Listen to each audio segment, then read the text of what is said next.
সমান হয়, মানুষ যেন অগ্রগতিটা বুঝতে পারে কিংবা দৃশ্যমান অগ্রগতি জনতার সামনে উপস্থাপন করতে হবে এবং এ ব্যাপারে কোনো দ্বিমত থাকতে পারবে না।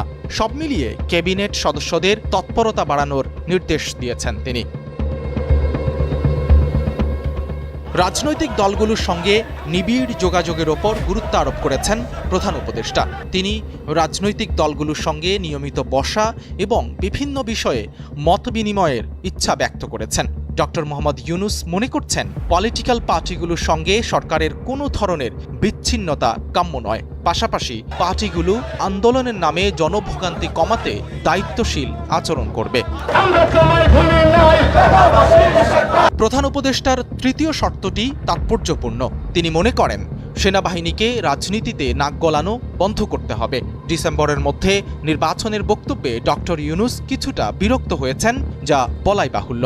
তবে সেনাবাহিনীকে তাদের প্রাপ্য সম্মান বুঝিয়ে দিতে হবে। সেনাবাহিনী প্রশ্নে হুট করে কিছু করা যাবে না বা হঠকারী কিছু করা যাবে না। জুলাই অভ্যুত্থানের পর আইনশৃঙ্খলা রক্ষায় সেনাবাহিনীর প্রশংসাও করেছেন ডক্টর মোহাম্মদ ইউনূস।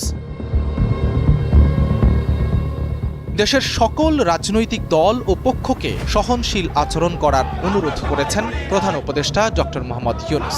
একই সঙ্গে আন্দোলনের নামে নৈরাজ্য বন্ধ করার অনুরোধ করেছেন।